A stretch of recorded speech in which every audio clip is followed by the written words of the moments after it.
안녕하세요, 유수입니다. 오늘은 직장에서 센스 넘치는 사람 특징이라는 제목으로 유익한 이야기를 함께 나누도록 하겠습니다. 쟤는 왜 저렇게 눈치가 없니? 이게 무슨 소리일까요, 여러분? 비호감이란 얘기죠. 또 누구를 보면서 직장생활 참 힘들겠다 이런 느낌이 드는 사람이 있어요. 왜 그래요? 사람이 나쁜 건 아닌데 상대를 이제 의도치 않게 당황하게 하거나 불쾌하게 하거나 오해하게 하거나 이제 그런 사람들이 있죠. 자기의 어떤 비즈니스 센스가 너무 부족한 사람들이 주로 그렇습니다. 직장 문을 딱 일단 들어서는 그 순간은요, 내가 원래 무똑똑해, 내가 원래 다른 사람 잘 신경 못 써, 이런 말은 그야말로 이제 누워서 침 뱉기죠.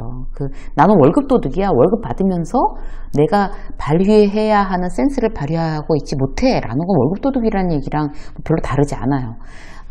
월급을 받는 사람은 이미 프로고, 그리고 이제 직장에 걸맞는 센스를 발휘하는 것이 어떤 사람들과의 관계를 위해서나 자기의 이미지를 위해서나 아니면 이제 원하는 성과를 얻기 위해서 대단히 필수적인 요소입니다.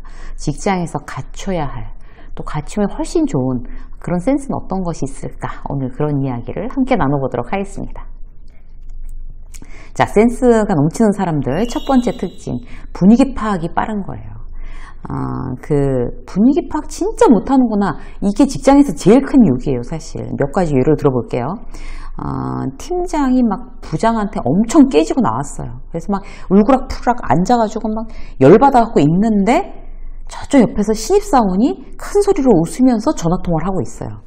남 신경 안 쓰는 거죠. 지금 전체의 어떤 분위기 상황을 이제 직장인이면 늘 주시하고 있어야 돼요. 자기 일에만 몰두하는 게 중요하기도 하지만 몰두하면서도 자, 지금 주변 상황들이 어떤지를 늘 보면서 자기 일을 집중하는 어떤 그런 정도의 어떤 센스는 있어야 되는 거죠. 근데 전혀 저는 남 신경 안 써요 이러면서 그냥 팀장이 깨졌든지 말든지 으하하하 웃으면서 전화통화하는 신입, 굉장히 분위기 파악 못하는 거죠. 이런 경우는 이제 참 아쉬운 그런 경우가 되겠습니다. 이사님이랑 같이 이제 점심 먹으러 갔어요. 팀장이 막 옆에서 이제 물 따르고 막 이렇게 있었어요. 그런데 신입은 또 가만히 있어요. 분위기 파악 못하는 거죠. 수저라도 놔야죠. 회식을 갔어요. 거하게 1차를 이제 부장님이 탁 쐈어요. 소통의 장이라고. 그래갖고 막 다들 막 기분 좋아졌어요. 그러면 이제 2차에 어떻게 해야 될까요? 부장님은 빠지어야죠. 이제 법인카드 주면서 자, 여러분들끼리 한잔 하세요. 맥주라도 시원하게 한 잔 더 하고 가세요. 하고 먼저 빠져줘야 되는 거죠. 리더가 올라가면 올라갈수록 이제 낄 때 끼고 빠질 때 빠져야 되는 거를 이제 잘해야 좋은 리더일 수 있습니다. 부장이 계속 같이 있으면 그게 어디 회식이에요. 이제 업무의 연장이죠. 그러니까 자, 딱 1차에서 직원들 이야기 들어줬고 으쌰으쌰 해줬고 2차에서 이제 빠져나와야 되는 거죠. 또 이제 분위기의 흐름을 재빠르게 파악한다. 또 다른 예를 하나 들어드리면 이제 우리 부장님이 이제 이사님한테 엄청 깨지고 있어요. 이제 이사방에 들어가서 막 거의 모욕적인 이야기를 들으면서 한 30분 내내 깨지고 있는 거예요. 그런 이사님이 워낙 성격이 하여튼 이제 못된 사람이라고 치자고요. 그러면 밖으로 소리가 다 나오잖아요. 그러면 그 부장님 밑에 있는 직원들은 어떻게 해야 될까요? 이제 중간간 팀장 정도 되시는 분이 직원들 다 데리고 다른 층에 가서 회의해야죠. 회의. 없는 회의 만들어서 해야죠. 우리는 다 못 들었어요, 이렇게. 나중에 이제 우리 이제 이런 회의했다. 이사님하고 말씀 잘 끝나셨나? 이렇게 끝나셨냐고 이렇게 모른 척하고 이야기해 주는 것도 어떤 센스 중에 하나입니다. 이제 중간 간부가 그런 센스가 있어야 되는 거죠. 자, 그런 어떤 이제 분위기 파악하는 거 제일 첫 번째였고요. 두 번째는 대화 주제를 조절하는 거예요. 이번에 이제 북카페, 며칠 전에 이제 북카페를 했었는데 그 책에서 굉장히 공감되는 내용이 뭔가 하면 제가 이제 소개해드리면서 어떻게 이야기하느냐도 중요하지만 무엇을 이야기하는지 나의 대화의 컨텐츠가 뭔지가 너무 중요한 시대다라는 어떤 작가의 어떤 이야기가 저는 이제 대단히 공감이 됐어요. 그러니까 누군가를 떠올리면 그 사람의 이미지가 결정되잖아요. 근데 어떤 걸로 그 이미지가 결정되겠어요? 그 사람이 하는 말, 그 사람이 하는 대화의 주제, 컨텐츠 이런 걸로 결정되는 경우가 참 많습니다. 누군가를 칭찬하거나 남의 장점을 잘 이야기하거나 이런 사람이 있고, 또 어떤 사람은 굉장히 유머 감각이 있어서 그 사람만 생각하면 너무 웃긴 거예요. 그런 사람도 있고 유쾌해지거나, 그리고 또 어떤 사람은 내가 정말 생각지도 못했던 그런 정보를 자주자주 나눠주는 그런 사람도 있다고 하자고요. 그런 사람들은 어떤 이미지예요? 굉장히 함께하고 싶은 어떤 이미지를 주는 사람들이죠. 한 발 더 나가서 이제 센스 있는 대화는요, 그 주제 자체를 모인 사람들을 봐가면서 조절할 줄 아는 능력이 있는 사람들이 센스 있는 사람들인 거죠. 예를 들어서 이제 막 아파트 오른 이야기를 하면서 흥분할 거면 그 이야기에 공감할 만한 그런 사람들만 지금 모여있는 자리에서 얘기를 해야 되는 거죠. 그 부동산 재테크에 관심이 많거나 진짜 자기 아파트들을 올라서 굉장히 만족해하고 있는 사람들만 모였을 때 그 얘기를 해야 되는데 막 그런 쪽에 관심도 없고 전세금 올려줘야 된다고 막 한숨을 푹 쉬고 내리쉬고 들이쉬고 막 이러는 직원도 끼어있는 자리에서 만약에 리더가 자기 아파트 오른 이야기를 막 난리를 치고 하는 사람은 그야말로 이제 센스 없는 사람이죠. 그렇게 이제 그 대화의 주제를 센스 있게 결정하는 거 대단히 중요합니다. 그리고 이제 또 항상 같이 일을 하는 마케팅 팀하고 영업팀이랑 이제 같이 모여서 다 같이 밥을 먹고 있는데 게스트처럼 이제 다른 팀들이 끼었어요. 그러면 계속 마케팅 팀하고 영업팀은 자기네들만 아는 이야기를 계속 밥 먹으면서 할 거냐. 지금 게스트들이 어쨌든 와 있잖아요. 이럴 경우에는 다 같이 공유할 수 있는 이야기, 그런 스몰 토크의 어떤 대화 주제가 굉장히 중요하죠. 스포츠도 좋고 날씨도 좋고 사는 동네 이런 거 모든 사람들이 다 알만한 거, 새로 생긴 식당 이야기, 요즘 화제가 되고 있는 드라마나 영화 이야기 이런 이야기를 해야 되는 거죠. 그래서 이제 사람들이 모여 있는 어떤 이제 그룹의 어떤 그런 색깔을 봐서 거기에 굉장히 걸맞는 적절한 주제로 대화를 리드해 나가는 거, 대단히 센스 있는 사람들의 특징이라고 할 수 있습니다. 자, 또 볼까요? 세 번째, 센스 있는 사람들은 디테일에 강해요. 이게 굉장히 중요한 얘기인데요. 이제 디테일에 강한 거는 사실 이제 천성이 아니고 자신의 어떤 노력, 어떤 자기의 어떤 마음, 관심 이런 걸로 해서 정해지는 것 같아요. 예를 들어 볼게요. 이제 같이 이제 직원이랑 같이 밥 먹는 경우들이 많잖아요. 같이 팀에서. 그랬는데 이쪽 직원이 이제 김대리가 예를 들어서 보고 있었더니 이제 오이를 안 먹는단 말이에요. 그걸 내가 이제 알았어요. 내가 이제 디테일에 강한 선배예요. 그러면 이제 냉면 우리 냉면 먹으러 갔어요. 다들 어떻게 할 거야? 물냉면? 막 이렇게 얘기를 했어요. 그럼 냉면 3개 주세요. 냉면 하나는 오이 좀 빼주세요. 이렇게 얘기를 하는 리더가 있었다고 치자고요. 김대리 오이 싫어하더라.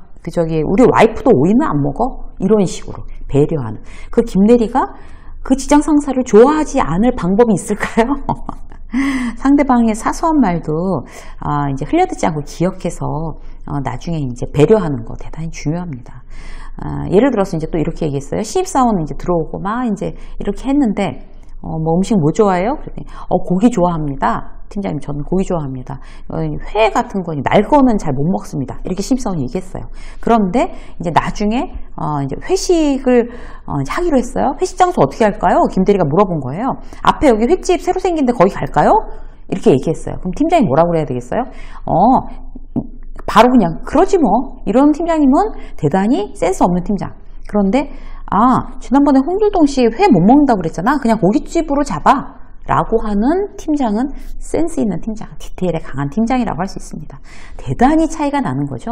반드시 업무적인 어떤 그런 일만 잘한다고 해서 유능한 팀장이 아니라 그런 디테일에 강한가 아닌가 이런 부분에 대해서도 대단히 많이 차이가 납니다.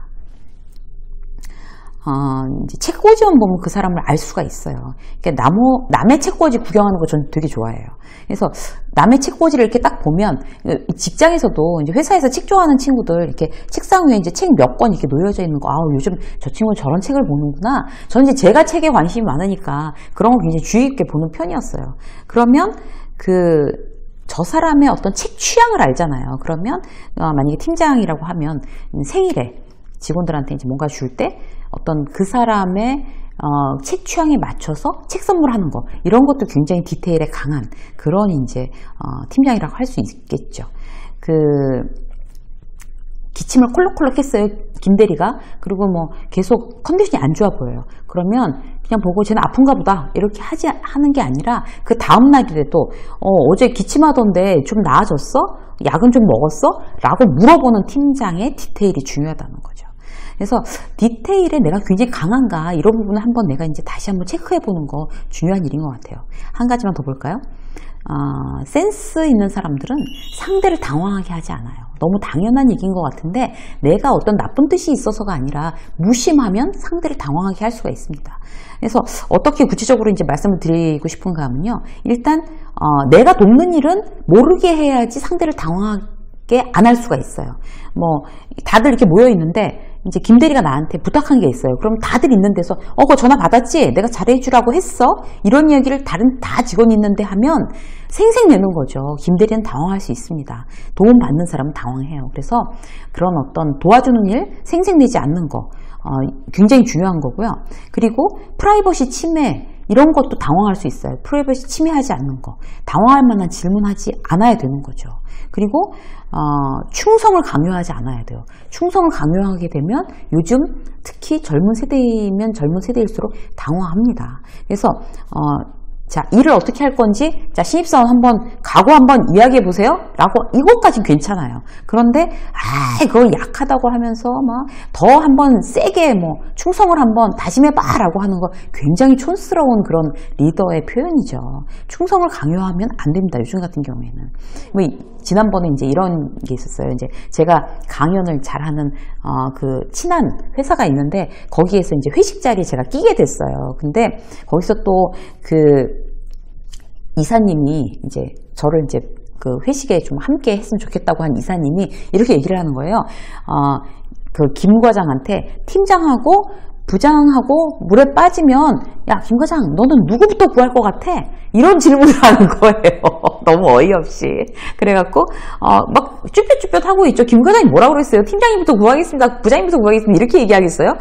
그야말로 이제 골려주겠다고 작정을 하고서 이제 이사님이 물어본 거예요. 그래서 저한테 물어보는 거예요. 어떨 것 같아요? 막 이래갖고 제가 이제 거기다 뭐라고 대답했냐면 분명한 거는요. 그 질문한 이사님은 안 구하고 싶을 것 같습니다. 저기는 김 과장님. 제가 그렇게 얘기했어요. 그래갖고 막 다 같이 웃은 적이 있는데 그렇게 센스 있는 리더는 후배 직원들한테 절대로 충성을 강요하지 않습니다. 여러분. 오늘 센스 있는 그런 사람들의 특징에 대해서 몇 가지 알아봤습니다. 직장에서 센스를 발휘하셔서 조금 더 인정받고 그리고 그야말로 인싸로서 행복한 직장생활을 하는 여러분들이 되셨으면 좋겠어요. 유쌤의 직장서 오늘 여기까지 하겠습니다. 고맙습니다.